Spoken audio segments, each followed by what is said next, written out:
తెలంగాణ విద్యార్థి ఉద్యమకారుల వేదిక ఆధ్వర్యంలో నిర్వహించిన ఉస్మానియా విద్యార్థి పోరాటాల చరిత్రను రివ్యూ చేసుకుంటున్న సందర్భంలో టీవీయూవీ అధ్యక్షులు కంచర్ల బద్రి మాట్లాడుతూ తెలంగాణ వచ్చినదని రజతోత్సవాలు చేద్దామనుకుంటున్న ఈ పాలకులు తెలంగాణ ప్రజలకు ఏం చేశారో చెప్పాలని ప్రశ్నించారు. ఉద్యమ కాలంలో విద్యార్థులపైన తెలంగాణ ఉద్యమకారులపైన ఎన్ని కేసులు పెట్టారో వాటిని ఒకటి కూడా ఇప్పుడు కొట్టివేయలేదు, వాళ్ళ రాజకీయ బానిసలకు తప్ప. అదే విధంగా ప్రశ్నించినందుకు కొత్తగా నమోదైన ఉపా చట్టాలు ఎన్నున్నాయో ఆ చట్టాల గురించి కూడా ఇప్పుడున్న ప్రభుత్వాలు కూడా ప్రశ్నించటం లేదు, కొట్టివేయటం లేదు.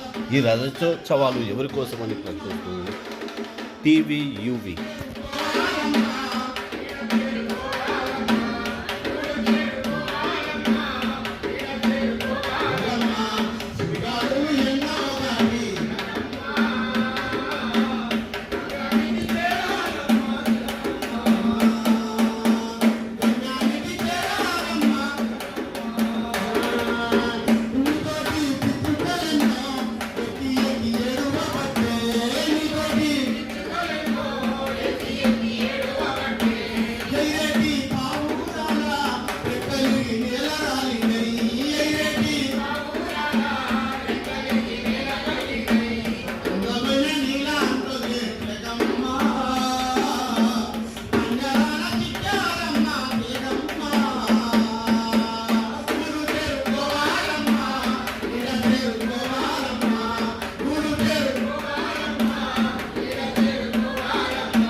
మిత్రులారా, సకల జనులు ఏకమై సాధిస్తేనే తెలంగాణ వచ్చింది. కానీ కొంతమంది మేము చేస్తేనే తెలంగాణ వచ్చింది అని చెప్పి దాన్ని క్లెయిమ్ చేసుకొని ఓటు బ్యాంకుగా మార్చుకొని తెలంగాణ ప్రజల సెంటిమెంటులు వాడుకొని తెలంగాణ వాదాన్ని వాడుకొని ఇవాళ మేము తప్ప తెలంగాణ ఉద్యమకారులు ఎవరు లేరు, తెలంగాణ తెచ్చింది మేమే అని చెప్పి చెప్పుకుంటున్న పరిస్థితి ఉంది. దానిలో భాగంగానే దశాబ్ద క్రితం 2014లో తెలంగాణ రాష్ట్రం ఆవిర్భావం జరిగిన తర్వాత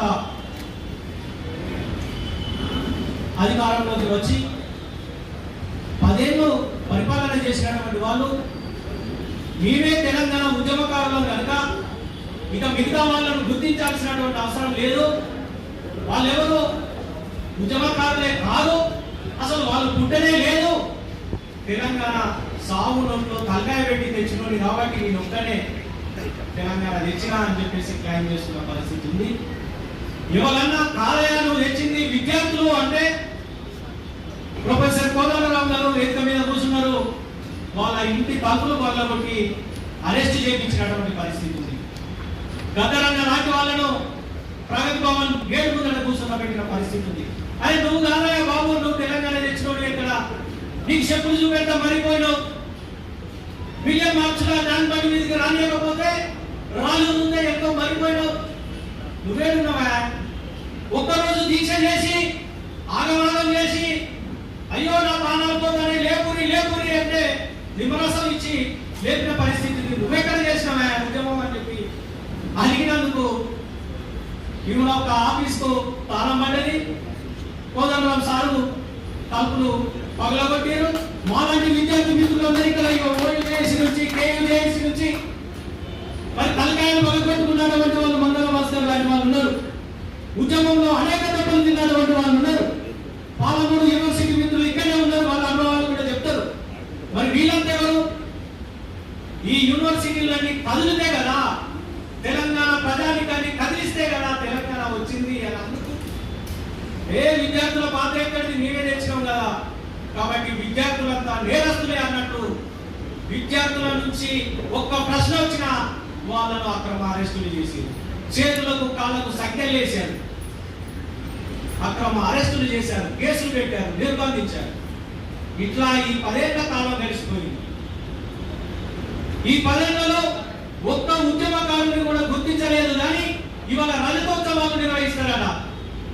ఏ ముఖం పెట్టుకొని రజతోత్సవాలు నిర్వహిస్తాం? వరంగల్ గడ్డ మీద తెలంగాణ వచ్చుడుతోనే ఎన్కౌంటర్లు చేయించినావు కదా, రక్త పేర్లు మారించినావు కదా, తంగల శృతిని ఎన్కౌంటర్ చేయించినావు కదా. తెలంగాణ కోసం కొట్లాడిన బిడ్డ కదా. తెలంగాణ కోసం ముక్కు పచ్చలాలన్నటువంటి బిడ్డ వివేక్ పూలకు ఎన్కౌంటర్లో హత్య చేయించినావు కదా. వీళ్ళంతా తెలంగాణ కోసం మాట్లాడిన వాళ్ళు, గొంతు విప్పిన వాళ్ళు, మాతో పాటు ఆడి పాడి నడిచిన వాళ్ళు, తెలంగాణ పాదయాత్ర తెలంగాణ భాగమంతా తిరిగిన వాళ్ళు. మరి వీళ్ళంతా ఎవరు? తెలంగాణ కోసం ప్రాణాలు ఇచ్చిన వాళ్ళంతా కూడా ఎవరు? వాళ్ళ త్యాగాల పునాదుల మీద ఫామ్ హౌస్లు నిర్మించుకున్న వాళ్ళు ఇవాళ రజతోత్సవాలు నిర్వహిస్తున్నారు. కనీసం ఆదరణకు గురి, కనీసం గుర్తింపు కూడా దోచుకున్నటువంటి వాళ్ళు ఇవాళ సమావేశమై కూర్చున్నారు. ఎంత దుర్భరమైనటువంటి పరిస్థితులకి ఇవాళ తెలంగాణ సమాజం, తెలంగాణ ఉద్యమకారులు నెట్టబడ్డారో మిత్రులారా ఆలోచన చేయాల్సినటువంటి అవసరం లేదు. ఇవాళ మేము అడుగుతున్నాయి గొప్ప కోరికలేమి కావు, మీరు తీర్చలేనటువంటి కోరికలేమి కావు. ఈ 10 ఏళ్ల కాలంలో ఒక్క గుంట భూమి ఎవరికైనా పంచినావా? ఒక్క గుంట భూమి ఏ పేదరికైనా పంచినావా? ఒక్క ఇల్లు ఎవరికైనా ఇచ్చినావా? ఒక గుంట భూమి ఇవ్వకపోతే, ఒక్క ఇల్లు ఇవ్వకపోతే 100 ఎకరాలు కబ్జా పెట్టి, 100 ఎకరాలు కబ్జా పెట్టి చెప్పే మాటలు కోటలు దాటినాయి. రామోజీ ఫిల్మ్ సిటీ నాగలతో దున్నుతున్నారు. ఆ యూనివర్సిటీ దున్నుడేమో కానీ మీకు మాత్రం ఫామ్ హౌస్లు తెలిసినాయి. తెలంగాణ కోసం కొట్లాడి అలసిపోయినటువంటి గొంతులు ఇవాళ సమావేశమై ఇవాళ నిర్ణయించుకుంటున్నాం. రేపటి రజతోత్సవం నడవాలా వద్దా అనేది ఉద్యమకారులు నిర్ణయిస్తారు. ఏ ముఖం పెట్టుకొని ఇవాళ రజతోత్సవం నిర్వహిస్తారు అని చెప్పేసి వరంగల్ బిడ్డలు అనుకుంటున్నారు. చూద్దాం. దీని మీద పెద్దలు చాలా మంది వచ్చారు, వాళ్ళ ఆలోచనలు కూడా మనం విన్నాం. మరి ఉద్యమకారులను గుర్తించాల్సినటువంటి అవసరం ఉన్నదా లేదా? పక్క రాష్ట్రాలను చూసైనా మనం నేర్చుకోవాలి కదా.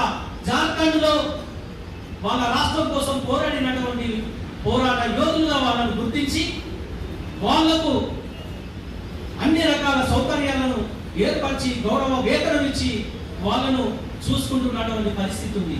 మరి మన రాష్ట్రంలో ఏం దాపరించింది? మన రాష్ట్రంలో ఉద్యమకారులను గుర్తించడానికి మీకు ఏం అడ్డుపడుతుంది అని చెప్పి ఇవాళ పాలకులను ప్రశ్నిస్తా ఉన్నాం. కనుక మిత్రులారా, ఈ బ్యానర్ మీద పెట్టినట్టుగా మా ఏం ఉద్యమ కోరికలు కావు, చాలా చిన్న విషయాలు. 250 గజాలు అనేది ఉద్యమకారులకు చాలా చిన్న అంశం. అంతేకాదు గుర్తింపు కార్డులు, హెల్త్ కార్డులు, అయ్యా ఇలా కొట్లాడినాం, ఇప్పుడు వలగొట్టుకున్నాం, రేపు మాకేదైనా కష్టకాలం వస్తే ఏ దవాఖానకు పోయినా 100ల 1000ల లక్షలల్ల మరి దవాఖాన ఫీజులు అయితే ఉన్నాయి. కట్టలేని పరిస్థితులలో మా తల్లిదండ్రులు ఉన్నారు. అటు ఉద్యోగాలకు చెడిపోయినాం, ఇటు కుటుంబాలకు చెడిపోయినాం, దేనికి కాకుండా అయిపోయినాం.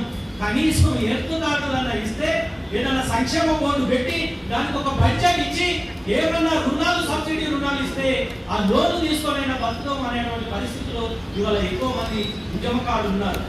ఇక్కడ చూస్తున్న వాళ్ళమే కాదు, తెలంగాణ వ్యాప్తంగా లక్షలాది మంది ఉద్యమకారులు కదిలితేనే ఇవాళ తెలంగాణ రాష్ట్రం సిద్ధించింది. ఇవాళ కొందరికి ప్రయోజనాలు చేకూరవచ్చు.